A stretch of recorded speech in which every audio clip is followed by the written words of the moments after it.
Fallacies can be things that we do in our own heads without ever expressing them. We can type them up in an article for a newspaper or a magazine. Liberals are especially good at this type of thing. If you ever read an article sent into a magazine by a liberal, you know that it's a liberal because it is full of fallacies. All you need to do is know what the fallacies are and you can pick their argument apart. Or we can pass fallacies on to others in our own speech. These things usually come about because we do not think critically. A great way to learn to think critically is to take a course on, yes, critical thinking. What is a category mistake? Well, if you don't know, then you might not see why Calvinism is wrong on so many points.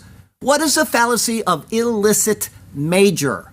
What about a fallacy of illicit minor?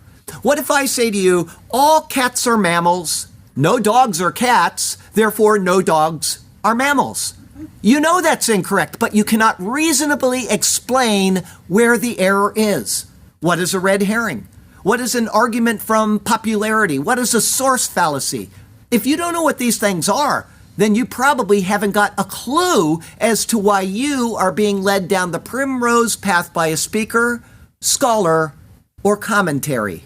Not too long ago, I finished a line-by-line commentary of the book of 1 Peter. In verse 5:13, Peter says, "She who is in Babylon, elect together with you, greets you, and so does Mark my son." Now, people argue over what Peter means by Babylon. Is he speaking of the real Babylon, or is he speaking metaphorically of Rome? Or is it something else?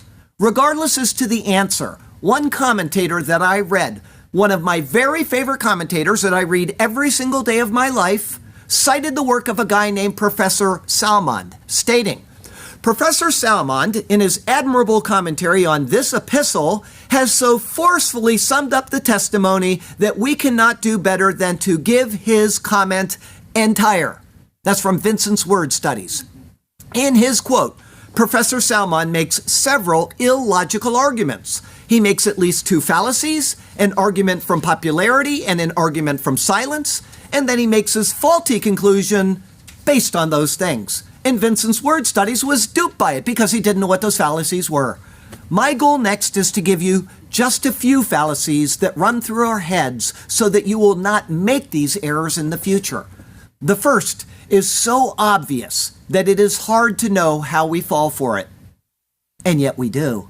It has become such a large problem within the church in recent years that it has stolen away countless thousands from the simple gospel of grace or from simple proper doctrine. Before I tell you what it is, I want you to think, have I followed somebody that falls into this category? And then I want you to think, why have I listened to them?